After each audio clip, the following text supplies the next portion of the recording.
Hello नमस्कार दोस्तों, कैसे आप लोग। आशा करते हैं आप लोग अच्छे होंगे। देखिए आरआरबी एनटीपीसी की तरफ से आप लोगों के लिए बहुत ही बड़ी गुड न्यूज़ यहाँ पर निकल के आ चुकी है। अगर आप आरआरबी एनटीपीसी 12 लेवल की तैयारी कर रहे हैं या आप आरआरबी एनटीपीसी ग्रेजुएशन लेवल की तैयारी कर रहे हैं तो ये गुड न्यूज़ दोनों के लिए है। ठीक है, 12 लेवल के लिए भी है, आरआरबी एनटीपीसी 12 लेवल और ग्रेजुएशन लेवल दोनों के लिए ये गुड न्यूज़ होने वाली है। तो यहाँ पर अगर बात करें तो आरआरबी एनटीपीसी की तरफ से गुड न्यूज़ क्या निकली है, तो आरआरबी एनटीपीसी की तरफ से गुड न्यूज़ निकली है मेडिकल स्टैंडर्ड्स को लेके। किसको?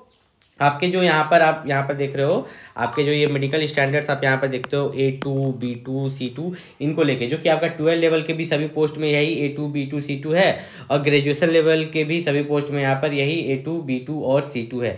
तो ये मेडिकल स्टैंडर्ड्स हैं क्या और इसको लेके क्या खुशखबरी आई है। तो देखिए आपने पोस्ट प्रेफरेंस भरा होगा, जैसे कि आपका 12th लेवल है तो 12 लेवल में आपने पोस्ट प्रेफरेंस भरा होगा कि पहला नंबर पर ये पोस्ट, दूसरा नंबर पर ये पोस्ट, तीसरा नंबर पर ये पोस्ट। और ग्रेजुएशन लेवल में भी आपने पोस्ट प्रेफरेंस भरा होगा कि पहला नंबर पर हम स्टेशन मास्टर रख देंगे, दूसरा नंबर पर ट्रैफिक असिस्टेंट रख देंगे, ऐसे ऐसे करके आपने पोस्ट प्रेफरेंस भरा होगा।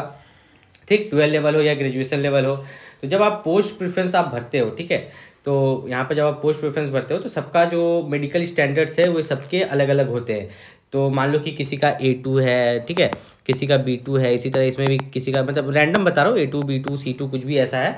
तो आपका क्या होता है कि जब आप पोस्ट प्रेफरेंस भरते हो तो क्या अगर आप एक मेडिकल स्टैंडर्ड्स में फेल हो जाओगे, क्योंकि सबसे हाई कौन हुआ, सबसे फर्स्ट में ये हो गया, ठीक है, फर्स्ट में ये हो गया, फिर सेकंड में ये, फिर थर्ड में ये, मान लो कि इसमें आप फेल हो जाते हो, क्या हो जाते हो, इसमें आप फेल हो जाते हो, तो क्या आप फेल हो जाओगे? नहीं, आप फेल नहीं होगे। मैं आपको समझाता हूँ कैसे।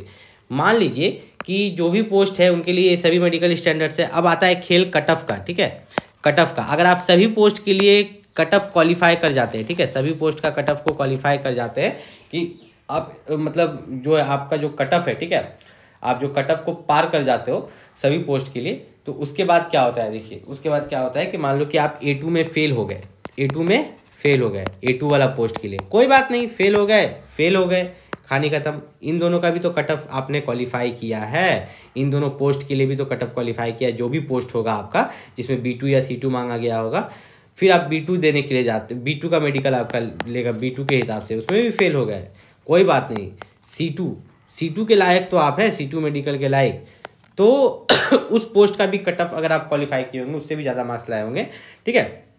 तो यहाँ पर क्या होगा कि यहाँ पर आप पास हो गए तो कोई बात नहीं, यहाँ जॉब लग गया। अब समझ में आया? इसी तरह आपका जो है टाइपिंग में भी होता है। अगर आप टाइपिंग में एक पोस्ट, किसी पोस्ट में टाइपिंग मांगा है, ठीक है, किसी पोस्ट में टाइपिंग मांगा है, वो टाइपिंग में आप फेल हो जाइएगा, ठीक है, उसको आप पहला नंबर पे दिए होंगे मान लीजिए, तो दूसरा नंबर पे ऐसा पोस्ट होगा जिसमें नो टाइपिंग नहीं होगा, तो उसमें सेलेक्ट हो जाइएगा, कोई दिक्कत नहीं है। तो आपको मेन है अच्छे से तैयारी करना है। ये आपके लिए अगर आपको पता था तो बहुत अच्छी बात है, नहीं पता था तो मानिए कि मैंने आपको बता दिया।